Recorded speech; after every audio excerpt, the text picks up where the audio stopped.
Okay, what I have in front of me today is a Kirk Model F68 telephone made in Denmark, made by Kirk. It is a really nice bright red phone. It is of a familiar design of the Ericsson model, the LM Ericsson Dialogue to be exact, and many countries had adopted or were under license with producing this particular model. I believe they were under license, Kirk was, as well as Tele of Sweden, and then they have their main Ericsson phones that are imported into other countries, such as in South America, in Mexico, because they have those Ericsson dialogues there as well. But this one isn't made by Ericsson, it's made by Kirk. Christian Kirk's, I believe that's the same thing. Here's the plug. It's very tiny. Very different. This phone is pretty different compared to the other phones. One being that the plastic is a different quality. I don't know if I can hold it up to the light. If I were to unscrew this part on the handset, the plastic is light can shine right through it. And if I hold it up to the light, it can shine through. I don't know if you can see that. Whoops. You can sort of see the light shining through. That's different. Usually the Ericsson phones did not do that. You could sort of see it. Maybe if I turn on the light here temporarily.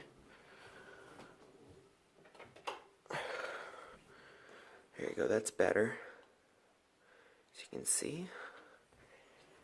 And I'm going to keep the light off because it always messes up the color of the phone. And also the internal components of the handset are different. We have one like this for the receiver. It has a plastic front to it and a plastic back. And let me set that back in there. And also, they don't have anything marked in the handset. LM Ericsson would have their trademark or their logo in there, as well as Tele. It's kind of like a crown with little zigzags outside.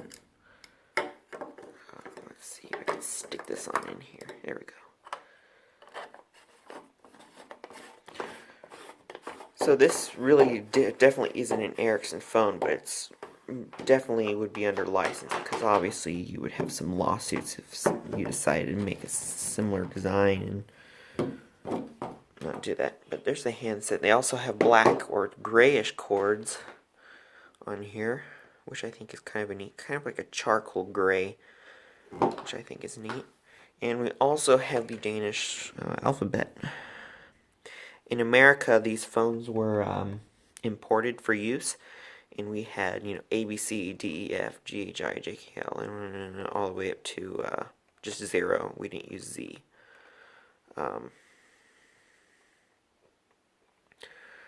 So they were set up just like this as well. But other Ericsson phones would just have their numbers, or in cases of the phones in Sweden, they wouldn't have numbers out here at all. Some phones did, in other countries, not have the numbers. Like in Brazil, I believe, didn't have, I think they did have numbers on their dialogues. I can't remember, but they had, some of them had like a red center here, some of them had like a silver, if I'm correct. They also had the black one. And then obviously they would have the Ericsson logo somewhere around this area.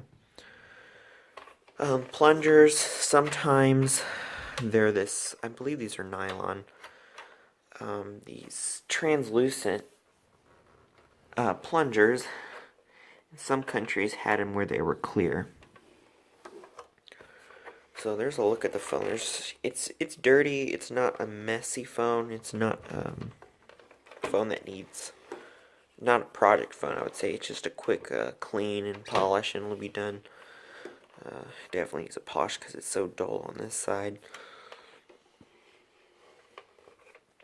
Let's go ahead and look at the bottom. Now, I know it doesn't say Kirk on the bottom, but it does say F68. And then their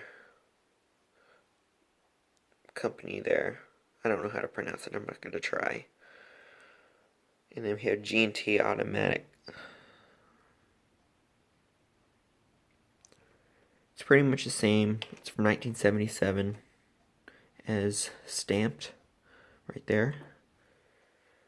Yep, the bases are exactly the same as Ericsson.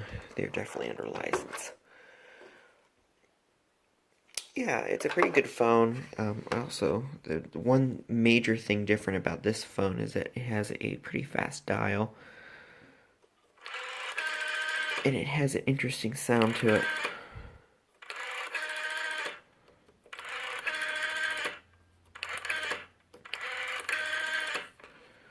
So, once I get to spring break, which is next week, I will be doing its restoration. I've been so busy with school, college, never felt so bogged down in my life, so I decided to take a moment before I completed take-home exam in a few minutes and do this video and upload it so I can get back to my work. So, I will have final videos of my other phones that I had done first looks on when next week comes in, and I also will hopefully have an update on this phone once it's complete. So I hope you enjoyed. Thanks for watching.